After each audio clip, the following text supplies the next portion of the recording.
সত্যি কথা বলতে কি, আজ আমাদের সকলের হাতে সময় খুবই কম। আমরা সকলেই চাই অল্প সময়ের মধ্যে কী করে সব কাজ গুছিয়ে করা যায়।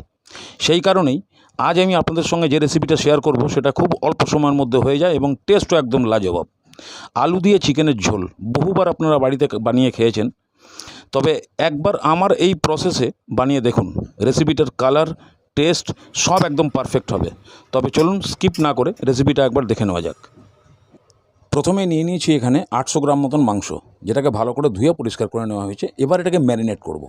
তার জন্য 2 চামচ নুন, 2 চামচ শুকনো লঙ্কার গুঁড়ো, 2 চামচ হলুদ গুঁড়ো, 2 চামচ ধনের গুঁড়ো, 1 চামচ জিরের গুঁড়ো, 1 চামচ গোলমরিচের গুঁড়ো, রসুন বাটা 1 চামচ, আদা কাঁচা লঙ্কা বাটা 1 চামচ, রাফলি কেটে রাখা কিছু পেঁয়াজ।